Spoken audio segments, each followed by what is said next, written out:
జై Bhim. AB TV, Ambedkar Bhavan TV వార్తలకు స్వాగతం.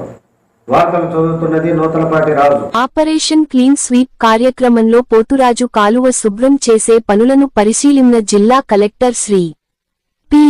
రాజాబాబు గారు.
ఆపరేషన్ క్లీన్ స్వీప్ అనే గవర్నమెంట్ ఆఫ్ ఆంధ్రప్రదేశ్ డిక్లేర్ చేసిన దాని మీద ఎవ్రీ వీక్ ఒక ప్రోగ్రామ్ చెప్పిన ఉంది. ఫస్ట్ వీక్లో మనం roads and also the side వేస్ అన్నీ కూడా మనం క్లియర్ చేసేది పెట్టుకున్నాము.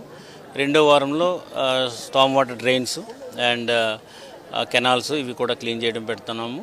మూడో వారం వచ్చేటప్పటికి మనకి residential houses and commercial complexes ఉన్నది. నాలుగో వారం వచ్చేటప్పటికి ప్రభుత్వ కార్యాలయాలు అండ్ ఆల్సో ది టాయిలెట్స్ సంబంధించినటువంటి క్లీనింగ్ ఇవన్నీ కూడా మనకి ఉన్నాయి. సో ఈరోజు మనం ఇక్కడ పోతురాజు కెనాల్ని చూడటం జరిగింది.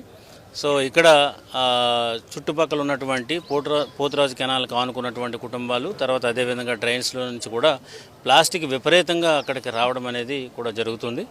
సో దాన్ని ఇప్పుడు మనం క్లీన్ చేయడం స్టార్ట్ చేసాము. సో డెఫినెట్గా ఇదంతా కూడా మనం ఇందులో భాగంగా క్లీన్ చేస్తాము. బట్ అయినప్పటికీ కూడా ప్రజల్లో అవగాహన రావాలనేది మా ముఖ్య ఉద్దేశం. దీని యొక్క మీటింగ్ యొక్క ఈ అవేర్నెస్ క్యాంపెయిన్ యొక్క ముఖ్య ఉద్దేశం ఏంటంటే ప్రజలను ఇందులో భాగస్వాములు చేయాలని. ప్రజల భాగస్వాములు కాకోకుండా కేవలం ఓన్లీ మున్సిపాలిటీ అధికారులే చేయాలనే ఉద్దేశం అనేది కరెక్ట్ కాదు. వాళ్ళు కూడా బాధ్యులుగా ఉండాలి. సో ఇప్పుడు కూడా వచ్చినటువంటి కొత్త రూల్స్ ఏవైతే ఉన్నాయో అందులో ప్రతి ఒక్క పౌరుడిని కూడా అందులో బాధ్యత చేశారు. ఒకవేళ ఎవరైతే కనుక కరెక్ట్గా ఫాలో అవ్వకుండా ఉన్నా, సరిగ్గా దాన్ని అమలు చేయకోకుండా ఉన్నా, సో అధికారులు ఎంత రెస్పాన్సిబిలిటీ ఉంటుందో ప్రజలు కూడా అంత రెస్పాన్సిబిలిటీ ఉంటుంది. కాబట్టి మీరందరూ కూడా బాధ్యతగా వ్యవహరించాలి.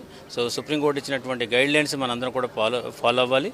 రాబోయే రోజుల్లో మంచి పర్యావరణాన్ని, మంచి వాతావరణాన్ని ఫ్యూచర్ జనరేషన్కి ఇచ్చే భాగంగా మనందరం కూడా చేయాలని చెప్పి సందర్భంగా తెలియజేసుకుంటున్నాను. ప్రజలందరూ కూడా ఈ కొత్త SWM 2026 ఉన్నటువంటి క్యాంపెయిన్లో భాగస్వాములు అవ్వాలని చెప్పేసి సందర్భంగా తెలియజేసుకుంటున్నాను.